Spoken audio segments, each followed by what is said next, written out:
എല്ലാവർക്കും നമസ്കാരം. ഫൈബർ മയോൾജിയ അഥവാ അകാരണമായ വേദന, ഇതിനെക്കുറിച്ച് നമുക്കിന്ന് ചർച്ച ചെയ്യാം.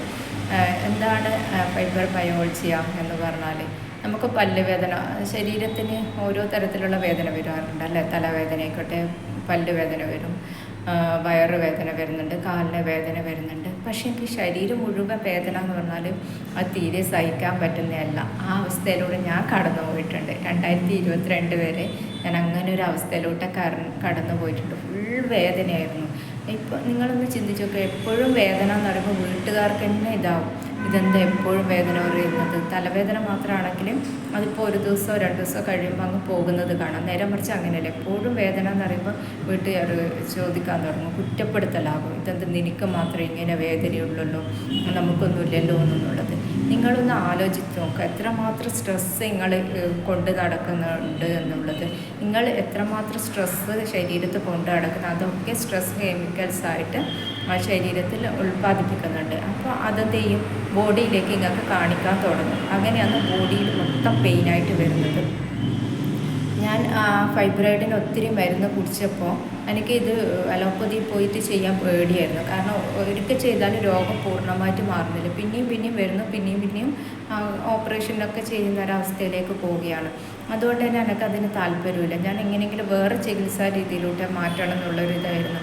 അപ്പോൾ ഇത് എനിക്ക് കുറേ നാൾ ഫൈബ്രോയിഡൊക്കെ വയറിൽ വെച്ച് കഴിഞ്ഞാൽ അത് ക്യാൻസറായി പോകുമോ എന്നുള്ള ഭയമൊക്കെ ഇങ്ങനെ കൊണ്ട് നടക്കുന്നുണ്ടായിരുന്നു.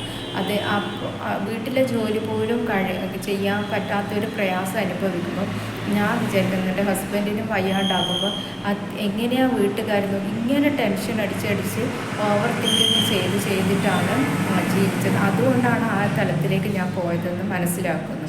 ഇത് ഒത്തിരി പേർ അനുഭവിക്കുന്ന പ്രശ്നമാണ്. അന്നേരം ഞാൻ പറഞ്ഞിട്ടുണ്ട്, ഈ വേദന സഹിക്കുന്നതിൽ നല്ലത് മരിക്കുന്നതാണ്. ഞാൻ ഹസ്ബൻഡിനോട് പറയാറുണ്ട്, മരിക്കാൻ പോവുകയാണ് ഞാൻ, മരിക്കാൻ പോകുക, അങ്ങനെ തന്നെ പറയാം. കാരണം അത്രയും പെയിനായിരുന്നു. രാത്രി ഉറക്കമില്ല, എന്ത് ചെയ്യേണ്ടതെന്ന് അറിയില്ല. രാത്രിയൊക്കെ ഫുഡ് ഒരുപാട് കഴിക്കുന്നു. ഹസ്ബൻഡ് പറയും ഫുഡ് കഴിക്കായിട്ടായിരിക്കും. അങ്ങനെ ഓവറായിട്ട് ഫുഡ് കഴിക്കുമ്പോൾ കൂടുതൽ പെയിനാണ്, ഉറക്കം വരുന്നില്ല. ഉറക്കമില്ലാത്തതുകൊണ്ട് തന്നെ പിറ്റേന്ന് ശരീരവേദന കൂടി. ജോലി ചെയ്യുന്നുണ്ട്, കിടക്കുന്നുണ്ട് എന്നല്ലാണ്ട് മനസ്സിനോ ശരീരത്തിനോ ഒരു സുഖവും സമാധാനവും ഉണ്ടായിട്ടില്ല ആ ടൈം. ഞാൻ എനിക്ക് പറഞ്ഞു മാനസിക രോഗ വിദഗ്ധൻ്റെ അടുത്ത് പോകാമെന്നു. കാരണം അവരോട് പറഞ്ഞാലൊന്നും കുറച്ച് റിലീസാവുമെന്നാണ് ഞാൻ വിചാരിച്ചിരുന്നത്. പക്ഷേ ഇപ്പോഴും ചിന്തിക്കുമ്പോഴാണ് അറിയുന്നത്, നമ്മൾ മനസ്സിൽ ഒരുപാട് സ്ട്രെസ്, ഇങ്ങനെ രോഗത്തിനെക്കുറിച്ചും ഫിനാൻഷ്യൽ പ്രോബ്ലം, ഓരോ കാര്യവും നമ്മുടെ മനസ്സിനെ വല്ലാതെ വേദനിപ്പിക്കുന്നുണ്ട്. അപ്പോൾ എന്ത് ചെയ്യും, ശരീരത്തിൽ സ്ട്രെസ് ഹോർമോൺസ് ധാരാളം ഉൽപ്പാദിപ്പിക്കും. ഇത് നമ്മൾ റിലീസൊന്നും ചെയ്യുന്നില്ലല്ലോ. അപ്പോൾ എന്ത് ചെയ്യും, അത് ബോഡിയിൽ ഏതൊക്കെ അവയവത്തിനായിട്ട് കാണിക്കും. ഓവറായിട്ട് സ്ട്രെസ് ഹോർമോൺസ് ഉണ്ടാകുമ്പോൾ ഓവറായിട്ട് ബോഡിയിൽ ഓരോ രോഗങ്ങളായിട്ട് കാണിക്കാൻ വേണ്ടി തുടങ്ങും. അതിൻ്റെ കൂടെ ഫുഡ് ഹാബിറ്റ് നല്ലതല്ലെങ്കിൽ തീർച്ചയായിട്ടും കൂടുതൽ അപകടത്തിലേക്ക് പോവുകയാണ് ചെയ്യുന്നത്.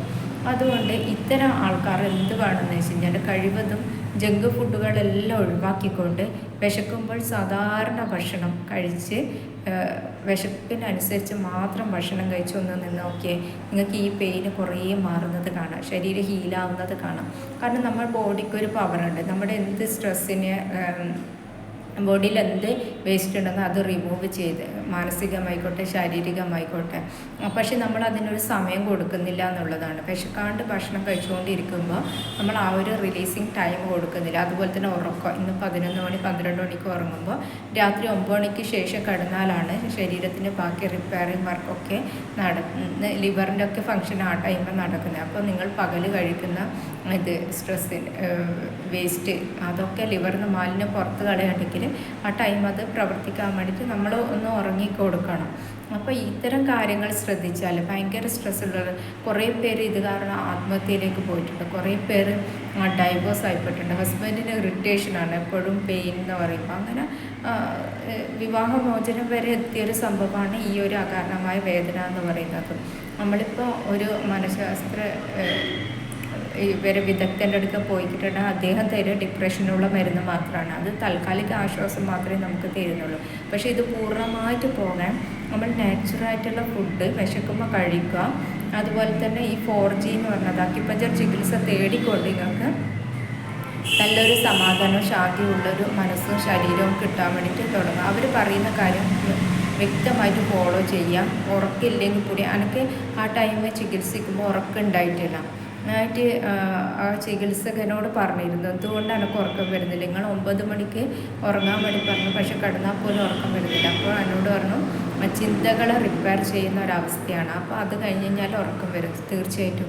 അത് കഴിഞ്ഞ് ഞാൻ നന്നായിട്ട് ഉറങ്ങാൻ തുടങ്ങി. എൻ്റെ അത്രയും ആളത്തെ സ്ട്രെസ്സ് അവിടുന്ന് കുറയാൻ തുടങ്ങി. ഭയങ്കര അമേസിങ് ആയിട്ടുള്ള റിസൾട്ടായിരുന്നു അക്യുപഞ്ചറിന് ശേഷം എന്നുള്ളത്. എനിക്ക് ഈ ചികിത്സ എന്താണെന്ന് പോലും അറിയില്ല. ഞാൻ അങ്ങനെ പോയി കാണിച്ച് എൻ്റെ ലൈഫ് ഒരു മാറിയത് ഇപ്പോഴും എനിക്ക് ഓർക്കുമ്പോൾ ദൈവത്തിനോട് നന്ദി പറയുന്നത്. അതിന് ശേഷം ഒരു പെയിനും എൻ്റെ ശരീരത്തിൽ ഉണ്ടായിട്ടില്ല. ശരിക്കും ഒറ്റ ട്രീറ്റ്മെൻറ്റോടുകൂടി എൻ്റെ ആ മേല് ശരീരം മുഴുവനുള്ള ആ വേദന പോയി കിട്ടി. Okay, thank you so much.